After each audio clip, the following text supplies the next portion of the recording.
Good morning, Southwest Florida. I'm Bri Walling. This Naples Herald Morning Report is sponsored by our friends at Fusillo Kia of Cape Coral. This morning, we'll tell you about a surprise passenger set for a cruise on the SpaceX flight, U.S. stocks taking a major plunge on Monday, and more. Today is Tuesday, February 6th, and this is the Morning Report. There's about to be a starman waiting in the sky.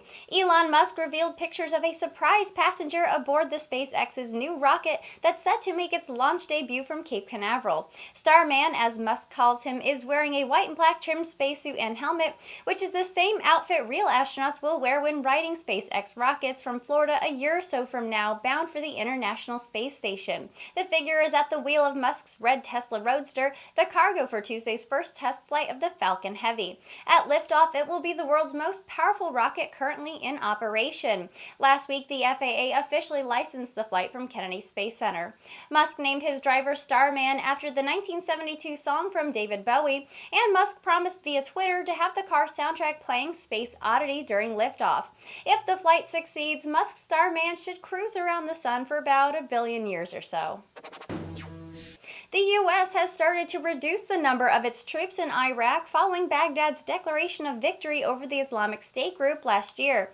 The move marks a shift in priorities for the U.S. It also comes about 3 months ahead of Iraqi national elections, in which parliamentary groups with close ties to Iran are set to play a decisive role. Dozens of U.S. soldiers have been transported from Iraq to Afghanistan on daily flights in the past week, along with weapons and equipment. The drawdown, the first since the war against Islamic State began more than 3 years ago, was still in its early stages and doesn't mark a beginning of a complete pullout of U.S. forces just yet. A senior Iraqi official said 60% of all U.S. troops still in Iraq will be withdrawn, according to the initial agreement reached with Washington. The plan would leave about 4,000 U.S. troops to continue training in the Iraqi military. The drawdown also follows Defense Secretary Jim Mattis's statement last month that great power competition, not terrorism, is now the primary focus of U.S. national security.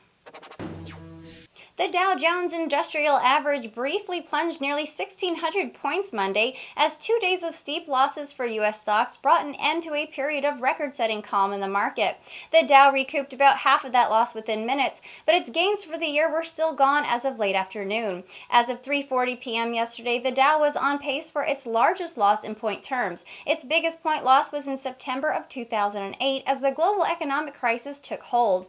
The stock market has been unusually calm for more than a year. The combination of economic growth in the U.S. and other major economies, low interest rates, and support from central banks meant stocks could continue to rise steadily without a lot of bumps along the way, though experts were warning that it wouldn't last forever. Bitcoin prices have also continued to sink after China intensified its regulatory efforts and banned offshore cryptocurrencies and ICO websites.